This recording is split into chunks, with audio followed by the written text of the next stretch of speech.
우리 사도행전 마지막이죠. 우리 본문 같이 읽겠습니다. 사도행전 28장 16절부터 마지막 31절까지 번갈아 읽겠습니다. 우리가 로마에 들어가니 바울에게는 자기를 지키는 한 군인과 함께 따로 있게 허락하더라. 사후에 바울이 유대인 중 높은 사람들을 찬송하며 그들이 모인 후에 이르되, 여러분 형제들아, 내가 이스라엘 백성이나 우리 조상의 관습을 배척한 일이 없는데 예루살렘에서 로마인의 손에 죄수로 내준 바 되었으니, 로마인은 나를 신문하여 죽일 죄목이 없으므로 석방하려 하였으나 유대인들이 반대하기로 내가 마지 못하여 가이사에게 상소하며 내 민족을 고발하는 것이 아니니라. 이러므로 너희를 보고 함께 이야기하려고 청하였으니 이스라엘의 소망으로 말미암아 내가 이 쇠사슬에 매인 바 되었노라. 그들이 이르되, 우리가 유대에서 내게 대한 편지도 받은 일이 없고 또 형제 중 누가 와서 내게 대하여 좋지 못한 것을 전하든지 이야기한 일도 없느니라. 이에 우리가 너의 사상이 어떠한가 듣고자 하니 이 파에 대하여는 어디서든지 반대를 받는 줄 알기 때문이라 하더라.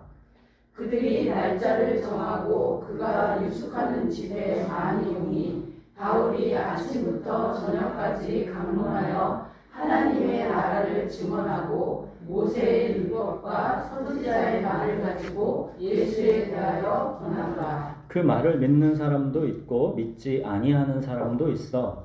서로 맞지 아니하여 흩어질 때에 바울이 한 말로 이르되, 성령이 선지자 이사야를 통하여 너희 조상들에게 말씀하신 것이 옳도다. 일러스되 이 백성에게 가서 말하기를 너희가 듣기는 들어도 도무지 깨닫지 못하며 보기는 보아도 도무지 알지 못하는도다. 이 백성들의 마음이 우둔하여져 그 귀로는 둔하여졌고 그 눈은 감았으니 이는 눈으로 보고 귀로 듣고 마음으로 깨달아 돌아오면 내가 고쳐줄까 하리라 하였으니, 그런즉 하나님의 이 구원이 이방인에게로 보내어진 줄 알라. 그들은 그것을 들으리라 하더라. 바울이 온 이태를 자기 새집에 머물면서 자기에게 오는 사람을 다 영접하고 하나님의 나라를 전파하며 주 예수 그리스도에 관한 모든 것을 담대하게 거침없이 가르치더라. 오늘 드디어 이제 사도행전 강의 이제 마지막입니다. 이제 사도행전 대단원이 마침내 이제 어떻게 마무리되는지 오늘 이제 같이 살펴보겠습니다. 16절 보시면 우리가 로마에 들어가니, 이제 드디어 바울이 로마에 들어왔습니다.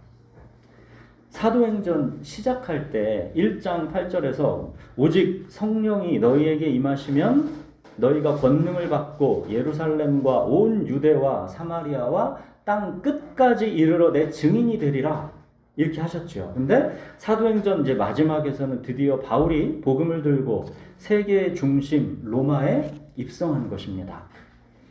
자, 이제 16절 보시면 바울은 자기를 지키는 한 군인과 함께 따로 있게 이제 허락되어 있다 그러죠. 바울은 지금 재판을 기다리는 미결수 신분입니다. 그래서 감옥에 갇혀 있지는 않고 다만 어느 한 곳에 이제 가택 연금돼서 방문하는 사람들은 만날 수는 있는 그런 상태인 것이죠. 바울은 이제 먼저 로마에 사는 유대인 중에 이제 높은 사람들을 자기한테 불러서 모은 다음에 자기가 왜 지금 이 로마에 감금되어 있는지를 이제 설명합니다. 가이사랴 재판에서 로마 사람들은 자기를 신문해서 죽일 죄목을 찾지 못했지만 이제 석방하려고 그렇게 했는데 유대인들이 반대해서 할 수 없이 자기가 지금 가이사에게 상소해서 여기 왔다라는 거죠. 자기는 다른 죄는 없다. 다만 20절 이스라엘의 소망으로 말미암아 지금 이 쇠사슬에 매인 바 되었다. 그러니까 이스라엘의 소망, 이게 뭡니까? 이스라엘은 하나님께서 성경에서 약속하신 그리스도 메시아를 기다리고 있죠. 그리스도가 이스라엘의 소망입니다. 지금 이스라엘의 유대인들은 지금도 아직까지 그리스도를 그들은 기다리고 있습니다. 바울은 유대인들이 기다리고 있는 이 이스라엘의 소망, 바로 그 그리스도가 예수님이라고 전했기 때문에 유대인들에게 미움을 받아서 지금 쇠사슬에 매여서 여기 있는 것이죠. 자, 이제 23절을 한번 보십시오. 이제 그들을 모아놓고 그들이 이제 날짜를 정하고 그가 유숙하는 집에 많이 오니 바울이 아침부터 저녁까지 강론하여 하나님의 나라를 증언하고 모세의 율법과 선지자의 말을 가지고 예수에 관하여 권하더라. 여러분, 복음에 관심이 있어서 모인 지금 로마 유대인들에게 바울은 기적을 행해서 이게 하나님의 말씀이다 라고 증명하지 않았습니다. 또 내가 그동안 선교 여행을 해오면서 이런저런 하나님의 놀라운 기적이 있었노라고 간증하지 않았습니다. 바울이 기적을 간증하려면 얼마나 많은 간증거리가 있겠습니까? 우리가 다 봤죠. 루스드라에서 돌에 맞아서 바울이 죽었다가 다시 살아난 기적. 빌립보 감옥에서 갑자기 큰 지진이 나서 옥터가 움직이고 감옥문이 다 열리면서 쇠사슬이 다 풀렸던 기적. 에베소서에서 바울의 앞치마에만 몸이 닿아도 병이 나은 기적. 드로아에서 설교 시간에 졸다가 떨어져 죽은 유두고를 살려낸 기적. 멜리데에서 독사에게 물렸는데 아무 이상이 없던 기적. 바울이 기적을 간증하려면 몇 날을 해도 그 간증거리가 있는 사람입니다. 그리고 유대인들은 태생적으로, 기질적으로 기적에 끌리는 사람들입니다. 고린도전서 1장 22절에서는 그러죠. 유대인은 뭘 구한다고 그래요? 유대인은 표적을 구하고. 유대인은 기적을 좋아한다는 겁니다. 이게 유대인들만 그런 게 아니라 원래 종교적인 성향의 사람들은 기적에 호기심이 많고 끌리는 것입니다.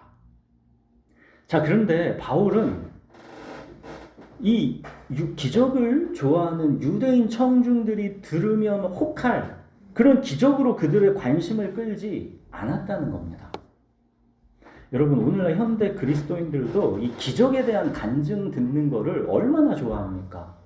마약을 끊게 되었다. 죽을 병에서 낫게 되었다. 우울증과 자살 충동에서 벗어났다. 자녀 문제가 기적적으로 해결되었다. 암담했던 사업의 기회의 문이 열렸다. 이 수많은 간증거리들이 쏟아지죠. 이 간증이 잘못됐다는 게 아닙니다. 그런 간증들을 들으면서 사람들은 하나님이 살아계시다 감격하고 흥분하면서 왠지 신앙심도 더 생기는 것 같고 그렇죠. 그렇지만 여기에는 믿음의 인내와 순종이 그 사람에게 요구되지 않기 때문에 사람들이 부담 없이 즐겁고 감동적으로 쉽게 다가오고 듣는 것입니다. 자, 그러나 23절에 바울을 보십시오. 아침부터 저녁까지 뭐래요? 강론하여. 그러니까 아침부터 저녁까지 며칠간을 계속 성경을 가르치고 토론한다라는 것입니다. 여러분, 뭐에 대한 지금 강론을 한답니까? 하나님의 나라를 증언하고 모세의 율법과 선지자의 말을 가지고 예수에 관하여 권하더라. 이 모세의 율법과 선지자의 말은 뭐에 대한 관용거랬어요? 이게 구약 성경이라고 그랬죠. 이 구약 성경에서 하나님께서 약속하신 그리스도가 바로 여러분 30년 전에 예루살렘에서 십자가에 못 박혀 죽으시고 부활하신 그 예수입니다. 그 예수가 오심으로 하나님 나라가 임했다. 이걸 가르친 겁니다. 바울이 며칠간 아침부터 저녁까지 강론을 펼쳤던 주제는 하나님 나라와 예수입니다. 어떻게 하면 내 문제가 해결되고 내 마음이 편안해지고 행복해질 수 있겠느냐, 이게 주제가 아니라 어찌 보면 지금 당장의 내 문제랑은 상관없이 동떨어져 보이는 하나님 나라와 예수, 이것이 주제입니다. 여러분, 하나님 나라와 예수. 이게 기독교의 심장이고 사도행전의 주제이고 결말입니다. 저는 오늘날 기독교가 성경에서 보여지고 있는 신앙이 아니라 나를 위하여 나를 인도할 신으로 하나님을 수단화하고 자기 자신을 사실상 신격화하는 종교의 모습으로 변질되어 가고 있는 것의 그 이유가 바로 이 하나님 나라와 예수, 이 기독교의 심장을 잃어버리고 있기 때문이다 라고 생각합니다.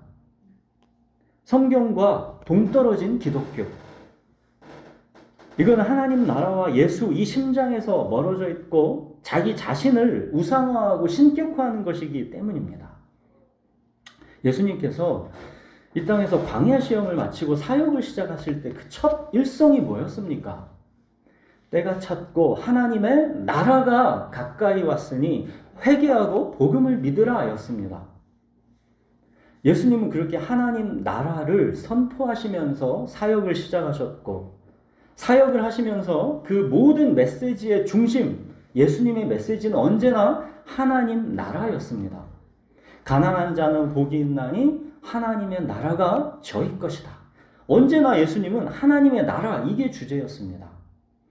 또 예수님은 부활하시고 나서 이제 승천하시기 전에 40일간을 제자들과 마지막으로 이 땅에서 함께 하시면서 있을 때, 그때도 역시 예수님은 하나님 나라에 대해서 말씀하셨습니다. 이게 사도행전 첫 시작이었죠. 1장 3절을 다시 한번 돌아가 보십시오. 사도행전 1장 3절이 어떻게 시작되냐면 예수님이 이제 부활하시고 승천하시기 전에 제자들이랑 함께 있으면서 그 40일 동안을 어떻게 했냐? 그들에게 보이시며 뭐래요? 하나님 나라의 일을 말씀하시니라. 보시는 것처럼 사도행전은 처음 시작도 하나님 나라로 시작하고 마지막 오늘 이 끝에도 하나님 나라로 끝나고 있죠. 너희는 내 백성이고 나는 너희의 하나님이 되리라. 이게 구약 역사 속에서 하나님께서 약속해 오신 바로 그 하나님 나라입니다. 너희는 내 백성이고 내가 너희 하나님이다. 이게 하나님 나라입니다. 하나님의 아들이신 예수께서 성경의 약속대로 우리에게 오셨고 그 예수께서 죽으시고 부활하심으로써 우리를 죄와 죽음에서 살려내시고 우리의 주님이 되셨습니다. 너희는 내 백성이고 나는 너희 하나님이 되리라. 예수께서 죽으시고 부활하셔서 우리의 주님이 되셔가지고 이 하나님 나라가 드디어 우리에게 임한 것입니다. 우리가 하나님의 백성, 하나님의 자녀가 된 것, 하나님의 다스림과 통치 속에서 우리가 살아가는 것, 이 하나님의 나라가 예수 그리스도의 오심으로 이루어졌다는 것입니다. 자, 이렇게 바울이 하나님 나라와 예수에 대해서 며칠간 아침부터 저녁까지 열심히 강론을 했지만 뭐래요? 믿는 사람도 있고 믿지 아니하는 사람도 있었습니다. 아마도 믿는 사람은 극히 소수이고 대부분은 믿지 않았던 걸로 보입니다. 바울이 이사야 말씀을 인용하는 걸 보면 대부분 안 믿었다라는 걸 알 수 있죠. 26절에 보시면 너희가 듣기는 들어도 도무지 깨닫지 못하며 보기는 보아도 도무지 알지 못하는도다. 이사야 선지자를 통해 하신 말씀을 이스라엘 백성들이 듣지 않았던 것처럼 지금 바울이 강론하고 있는 이 하나님 나라와 예수 그리스도 이 복음을 로마 유대인들이 듣지 않았다라는 것을 바울이 꼬집는 겁니다. 선지자 에스겔이 하셨던 말씀도 동일합니다. 하나님께서 에스겔에게 이렇게 하셨죠. 너는 다른 말 하지 말고 내 말로 고할지어다. 들을 자는 들을 것이요 듣기 싫은 자는 듣지 아니할 것이다. 예수님이 하셨던 말씀도 이와 동일합니다. 듣지 않는 유대인들에게 예수님께서 이러셨습니다. 너희가 내 양이 아님으로 믿지 않는도다. 내 양은 내 음성을 들으며 나는 그들을 알며 그들은 나를 따르느니라. 예수님이 또 그러셨죠. 청함을 받은 자는 많되 택함을 입은 자는 적으니라. 예수님의 기적을 보고 오병이어의 기적을 보고 이게 야 저거 믿으면 우리가 잘 되겠다 행복하겠다 해서 수많은 사람이 청함을 받아서 왔습니다. 그러나 정작 예수 그리스도의 이 복음의 말씀을 믿고 회개하는 이 택함을 입은 자는 적다는 것입니다.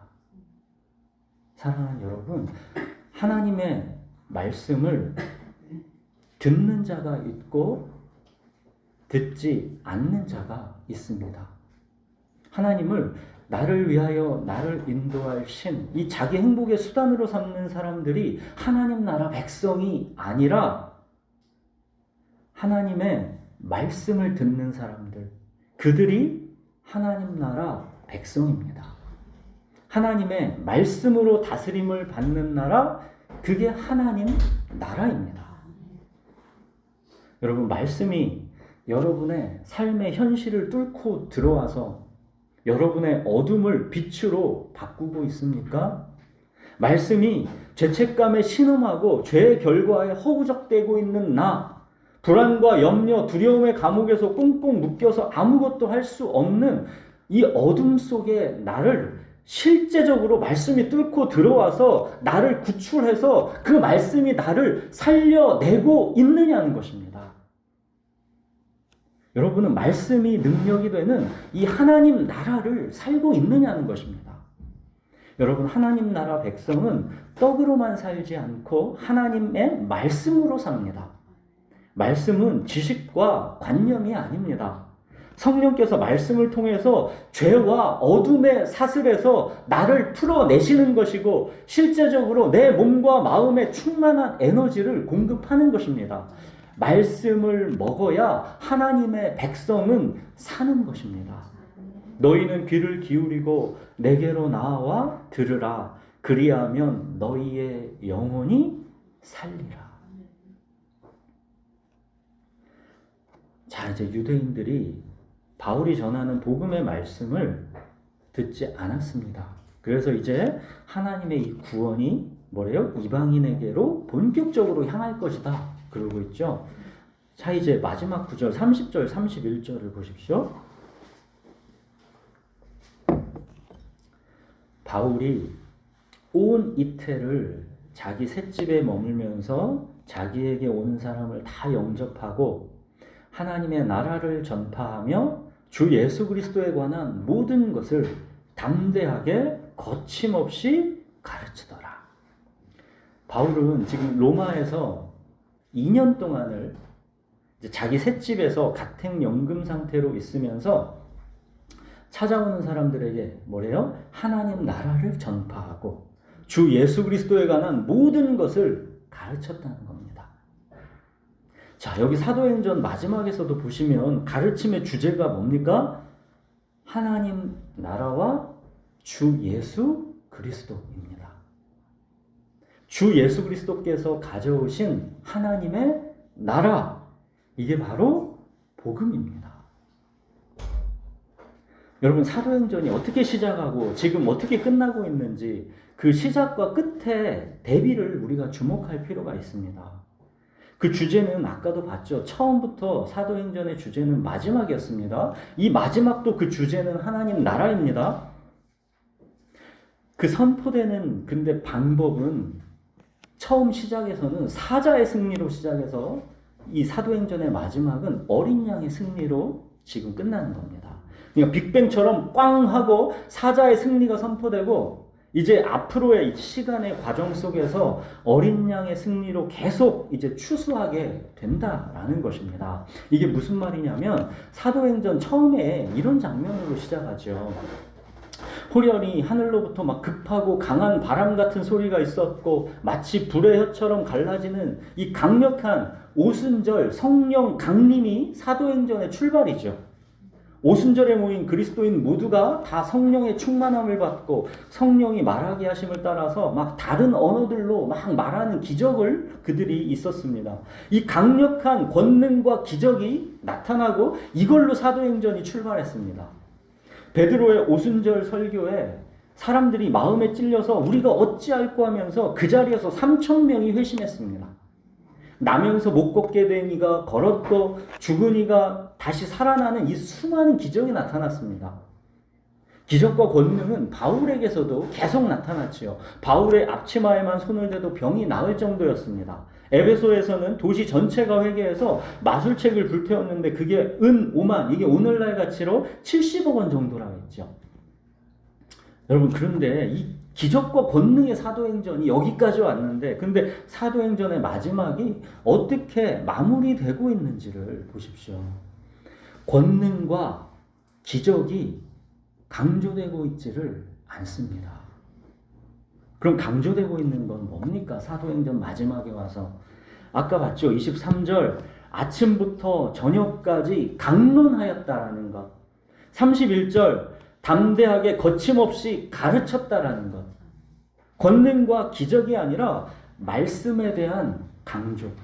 사도행전은 이 말씀에 대한 강조로 마무리되고 있는 겁니다. 하나님 나라와 주 예수 그리스도를 담대하게 거침없이 가르쳤습니다.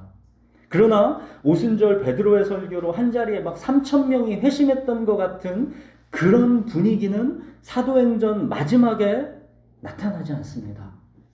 오히려 사도행전 마무리는 너희가 듣기는 들어도 도무지 깨닫지 못하며 보기는 보아도 도무지 알지 못하는도다. 이런 분위기입니다. 우리가 1년 반 동안 사도행전을 살펴봤지만 이 사도행전의 분위기가 얼마나 정말 강력하고 강렬했습니까? 그러나 그 대단원의 끝, 이 사도행전의 마무리는 권능이나 기적이 없이 어찌 보면 무척이나 소박하게 끝나고 있는 겁니다. 2년 동안 셋집에서 성경 공부하면서 이게 끝입니다. 사도행전에. 자, 바울이 드디어 로마에 입성했다라는 것. 이건 하나님 나라와 주 예수 그리스도의 이 복음이 드디어 로마에 입성했다는 겁니다. 그러나 이 입성은 마치 개선 장군이 막 행렬을 앞세우고 그렇게 점령에 들어가는 것 같은 그게 아니라 마치 한 알의 씨가 땅에 떨어져서 있는 것처럼 아주 작고 조용한 시작이라는 겁니다.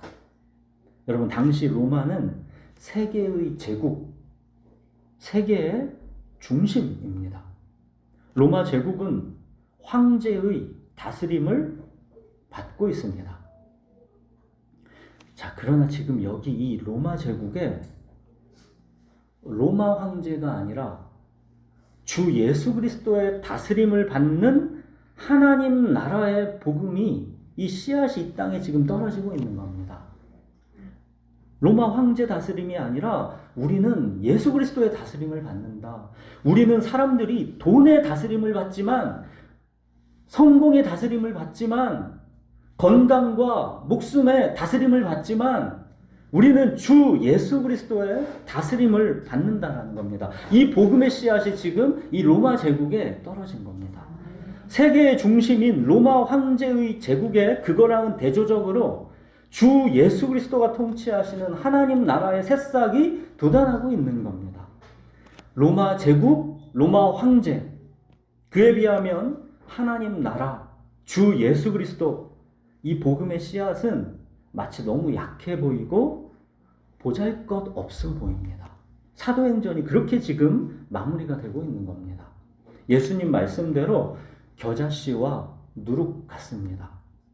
겨자씨와 누룩, 그 특징이 뭡니까? 겨자씨 한 알이 심겨지면 이게 뭘 하나 싶지만 나중에 나무가 돼서 공중의 새들이 그 가지에 깃들일 만큼 자랍니다. 자, 밀가루에 들어간 누룩이 어떻게 됩니까? 마침내 전부를 다 그 작은 누룩이 부풀게 합니다. 그러니까 눈에 잘 안 보이는 작은 씨에 불과하지만 이 시간의 과정을 통해서 마침내는 약속된 모습으로 실현된다라는 것. 이게 겨자씨와 누룩입니다. 뭐 대단한 것 같지 않은데 이게 무슨 일을 할까? 이렇게 시작하지만 나중에는 깜짝 놀랄 약속된 결과를 만들어낸다는 겁니다.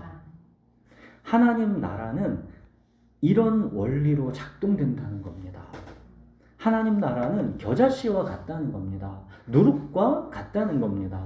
마침내는 시간의 과정을 지나서 약속된 결과가 반드시 실현된다는 것입니다. 이 로마 제국에 지금 겨자씨와 누룩같이 하나님 나라가 시작된 겁니다. 말씀의 씨가 뿌려지고 있는 겁니다. 사랑하는 여러분, 바울은 로마 제국에서 고작 자기 셋집에 감금돼 있으면서 하나님 나라와 주 예수 그리스도 이 성경 공부하면서 이 복음의 씨앗을 뿌렸습니다. 그 시작은 다만 겨자씨와 누룩 같아 보였을 텐데 사도행전은 뭐라고 표현합니까? 담대하게 거침없이 라고 마무리합니다. 겨자씨와 누룩 같아 보였던 이 복음의 씨앗이 어떻게 됩니까? 마침내는 지금 이때로부터 그죠? 한 250년 정도가 흘러가면 313년에 로마 콘스탄트 황제 때 이 밀라노 칙령으로 기독교가 정식으로 공인되지요. 이때부터 기독교는 이제 전 세계의 주류 종교로서 폭발적으로 성장하게 되지요. 겨자씨가 공중의 새들이 깃들 만큼 그 나무로 자라서 성장한 겁니다. 자, 그러나 반대로 이 영원할 것 같았던 로마 제국. 이 로마 제국은 지금 바울이 가택연금되어 있는 이때로부터 약 400년 정도가 지나면 476년에 멸망합니다. 반면 시작은 초라하고 보잘것없어 보였던 이 기독교가 지금 2000년이 지난 지금 전 세계에 뿌리를 튼튼하게 내리고 있는 것이죠. 이게 바로 겨자씨와 누룩의 결과인 것이죠. 눈물을 흘리며 씨를 뿌리는 자는 기쁨으로 거두리로다. 울며 씨를 뿌리러 나가는 자는 반드시 기쁨으로 그 곡식단을 가지고 돌아오리로다. 이 시간의 과정을 우리가 측량하고 측정할 수 없고 예상할 수 없지만 반드시 말씀이라는 씨는 결실로 나타난다라는 겁니다. 사랑하는 여러분, 사도행전의 대단원이 마무리가 권능과 기적이 아니라 아침부터 저녁까지의 강론, 담대하고 거침없는 가르침, 오직 하나님의 말씀으로 그 대단원이 끝나고 있다는 것을 주목하시기 바랍니다. 여러분, 담대하게 거침없이 바울이 뭘 가르쳤다 합니까? 하나님 나라와 주 예수 그리스도에 관한 모든 것입니다. 초점이 어디 있나 보십시오. 초점이 나의 필요와 나의 문제를 어떻게 하나님을 수단으로 해결할 수 있을까가 아닙니다. 나는 어떻게 행복해질 수 있는가? 내 심리적 불안과 두려움 어떻게 해결될 수 있는가? 내 건강과 돈과 인간관계의 문제는 어떻게 형통할 수 있는가? 내 문제를 하나님을 수단으로 어떻게 해결할 수 있는가가 초점이 아니라 나 자체를 완전히 무효화하고 주 예수 그리스도가 누구이고 그가 가져온 하나님 나라가 뭔가, 이게 초점이라는 겁니다. 하나님께서 나의 필요와 문제를 돌보시는 게 당연히 맞지만 중요한 거는 나의 필요와 문제, 여기가 출발점이 아니라는 겁니다. 내 문제가 해결되고 행복해질 수 있는 수단으로서의 하나님이 아니라는 겁니다. 내가 주인인 나의 나라는 무너져야 하는 것이고 예수 그리스도가 주인이신 하나님의 나라가 임하는 것입니다. 이게 기독교입니다. 내 필요와 문제로부터 출발하는 게 아니라 주 예수 그리스도가 누구신지, 그가 무슨 일을 하셨는지, 앞으로 또 지금도 뭔 일을 하실 것인지, 여기가 기독교의 출발점입니다. 그러나 사람들은 결코 자기를 부인하려고 하지를 않습니다. 나의 나라를 무너뜨리려고 하지를 않습니다. 기껏해야 내 문제 해결과 내 행복을 위한 수단으로서의 하나님 정도면 되는 겁니다. 그래서 사람들은 말씀은 지루해하는 것이고 기적과 성공에 대한 간증에는 흥분하고 감동하는 것입니다. 이렇듯 많은 사람들은 교회를 다녀도 31절 하나님 나라와 주 예수 그리스도에 관한 모든 것, 교회를 다니는데도 하나님 나라와 주 예수 그리스도에 관한 모든 것에는 별로 관심이 없습니다. 내 문제의 해결과 내 행복에만 관심이 있을 뿐입니다. 그러나 비록 아무리 소수여도 들을 자는 들을 것이기 때문에, 하나님께서 영생을 주시기로 작정된 자는 들을 것이기 때문에, 그래서 우리는 담대하게 거침없이 전하고 가르치는 것입니다. 말씀을 듣게 하고 깨닫게 하는 것은 전하는 자의 능력이 아니라 이건 오직 하나님의 주권이고 성령의 역사이기 때문에 담대하게 거침없이 전하고 가르치는 것입니다. 그들이 듣든지 아니 듣든지 너는 내 말로 고할지어다. 들을 자는 들을 것이요 듣기 싫은 자는 듣지 않을 것이다.